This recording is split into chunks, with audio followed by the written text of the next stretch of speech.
का बार बार क्वेश्चन रहता था कि बिहार दरोगा कब वैकेंसी आएगा। तो बहुत बड़ा गुड न्यूज़ आ रहा है बिहार दरोगा के संबंध में।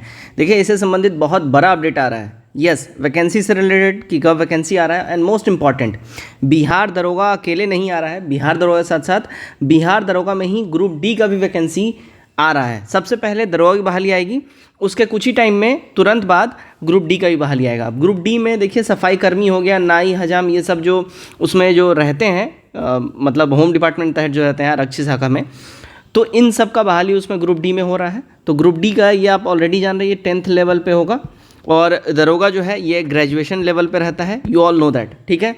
इसके बाद एक्साइज डिपार्टमेंट का भी जो है बहाली आने वाला है। तो कब बहाली आ रहा है, कौन कौन सा आ रहा है, किस किस इसमें कितना बहाली है, सब कुछ A to Z हम लोग बात करेंगे। मोस्ट इंपॉर्टेंट, देखिए दरोगा से जो बहाली आपको आने जा रहा है, इसमें जो पदों की संख्या होगी, ये देखिए लगभग 2300 प्लस इसमें पदों की संख्या होने जा रही है।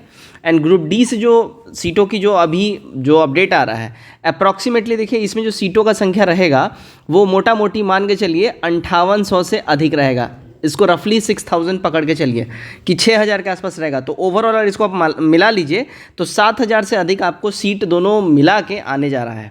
अब इसमें इम्पॉर्टेंट बात है कि कब आने जा रहा है, ठीक है, वो भी हम लोग बात करेंगे कि कब इसका बहाली आ सकता है। बट उससे पहले मोस्ट इंपॉर्टेंट है कि एज का कट ऑफ क्या रहेगा। देखिए, प्रीवियस जो 2023 में जो बहाली आया था 1275 पदों का, आप सब जान रहे होंगे, ठीक है। तो 1275 पदों का जो बहाली आया था, उसमें देखिए कट ऑफ डेट जो रखा गया था 1/8/2023 रखा गया था। और इसका बहाली जो है, ध्यान रखिएगा, देखिए 4 अक्टूबर को जो है इसका बहाली 2023 में आ गया था, ठीक है। फॉर्म कब तक फिल हुआ था, आप देख लीजिए 5/11 यानी 5 नवंबर 2023 तक इसका फॉर्म फिल हुआ था, ठीक है। 1275 पदों के लिए जो बहाली आई थी, हम उसकी बात कर रहे हैं। ये लेवल 6 का जॉब होता है बिहार दरोगा। इसमें अगर हम बात कर लें, अब इस बार जो बहाली आने वाला है, इसका कट ऑफ डेट क्या रहेगा।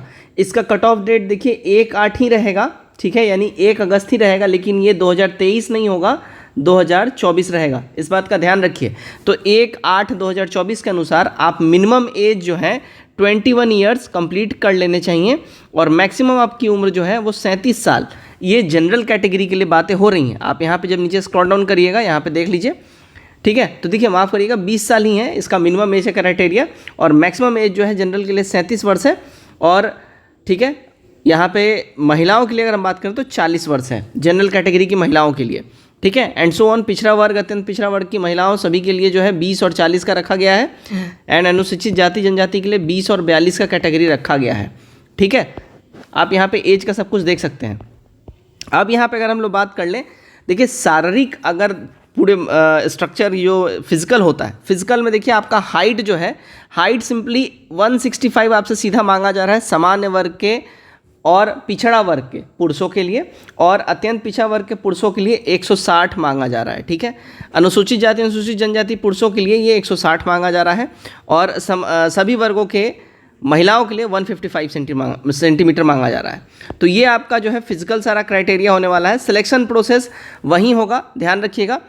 पहला जो है आपका जो यहाँ पेपर होगा वो प्रीलिम्स का होगा, और इसमें देखिए 200 नंबर का जो है आपका पेपर रहेगा, 100 क्वेश्चन इसमें रहेंगे, ठीक है। 2 घंटे का पेपर होगा। इसमें जो है नेगेटिव मार्किंग भी रहता है, ये बात जान लीजिएगा, ठीक है। और जितना आपका वैकेंसी आता है उसका 20 गुना यहाँ पे सिलेक्शन होता है, इस बात का आप ध्यान रखिएगा, ठीक है जी।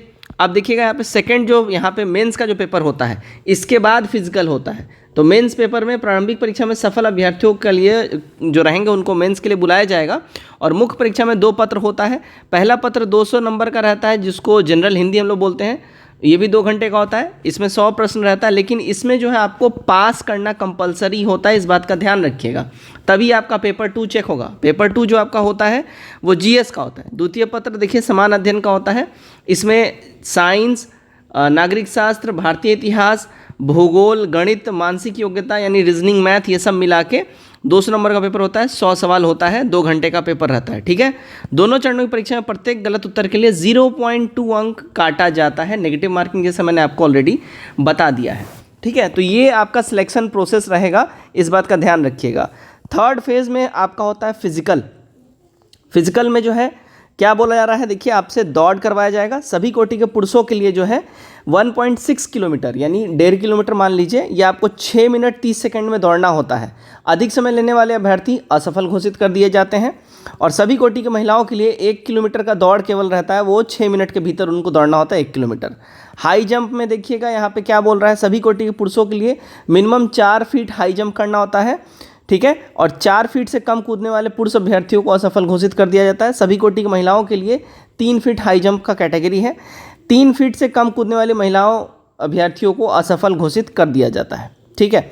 हाई जंप में लॉन्ग जंप में माफ़ करिएगा, न्यूनतम 12 फीट यहाँ पे सभी कोटि के पुरुषों के लिए है और 12 फीट से कम वाले को डिस्क्वालीफाई, और सभी कोटि की महिलाओं के लिए 9 रहता है। तो ये फिजिकल का सारा क्राइटेरिया। गोला फेंक में देखिएगा 16 पाउंड गोला मिनिमम है और 16 फीट फेंकना होता है, ठीक है, सभी पुरुषों के लिए। और जो 16 से कम फेंकेगा वो डिस्क्वालीफाई। महिलाओं के लिए देखिए 12 पाउंड का गोला और 10 फीट कम से कम इनको फेंकना होता है, ठीक है जी। बाकी किन्नर हिजड़ा ट्रांसजेंडर के लिए अलग अलग क्राइटेरिया वो रहता है। अब मेधा सूची कैसे बनती है, तो मेधा सूची एवं नियुक्ति की अनुशंसा उपरोक्त पदों पर नियुक्ति हेतु चयन के लिए अंतिम रूप से सफल अभ्यर्थियों का मेधा सूची यानी कि मेरिट लिस्ट बनाया जाता है। लिखित परीक्षा में प्राप्त अंकों के आधार पर मेधा क्रमानुसार आरक्षण कोटिवार तैयार किया जाता है। लिखित परीक्षा में 2 या 2 से अधिक अभ्यर्थियों के समान अंक प्राप्त करने की दशा में मेधा सूची उसके स्थान का निर्धारण या जन्म तिथि आधार पर किया जाएगा। आप लोग जो बार बार पूछते रहते हैं, देखिए यहाँ पे क्लियर मेंशन कर दिया गया है। आप लोग जो बार बार पूछते रहते हैं मेरा ज़्यादा नंबर है लेकिन मेरा रिजल्ट नहीं आया, तो यहाँ पे देखिए साफ साफ बोल दिया है, लिखित परीक्षा में 2 या 2 से अधिक अभ्यर्थियों का समान अंक प्राप्त करने के दशा में मेधा सूची उनके स्थान का निर्धारण उनकी जन्म तिथि के आधार पर किया जाएगा, अर्थात उम्र में वरीयता अभ्यर्थियों के मेधा क्रम में ऊपर रखा जाएगा। सिंपल सा यहाँ लॉजिक समझिएगा। अगर मान लीजिए कोई छात्र है उसका उम्र 25 साल है, कोई छात्र है जिसका उम्र मान लीजिए 29 साल है, यानी कि 4 साल इससे अधिक वाला जो छात्र है, और दोनों का नंबर मान लीजिए समान है, दोनों के नंबर 72 नंबर हैं समान, इन लोगों ने कट ऑफ को पार कर लिया है, तो जो अधिक उम्र वाले छात्र होंगे उनको वरीयता दिया जाएगा क्योंकि उनका उम्र लैप्स हो रहा है। ये सिंपल सा लॉजिक रहता है, ठीक है, यही चीज़ है। अब बात करते हैं, देखिए इसका वैकेंसी कब आ सकता है। तो ये जो अभी जो प्रॉपर जो अपडेट आ रहा है, अपडेट के अनुसार देखिए बोला ये जा रहा है, देखिए अक्टूबर के मिड में इसका जो है नोटिफिकेशन आउट हो सकता है। सबसे पहले दरोगा का आएगा बहाली, इस बात का ध्यान रखिएगा, अक्टूबर के मिड में इसका नोटिफिकेशन आ सकता है और इसके कुछ ही टाइम के बाद यानी तुरंत बाद इसका पहले दरोगा का बहाली आएगा और उसके बाद से जो है ग्रुप डी, दरोगा में ग्रुप डी का भी जो है बहाली पब्लिश कर दिया जाएगा, जो कि अराउंड 5800-6000 पदों पर रहेगा। तो आई होप इस वीडियो के बाद आप सभी का जितना भी डाउट है वो क्लियर हो गया होगा। कमेंट करके आपके कोई भी क्वेश्चंस है जरूर पूछिए। वीडियो अच्छा लगे वीडियो को शेयर करिए, चैनल पर बार आए हैं सब्सक्राइब जरूर करिएगा। जय हिंद।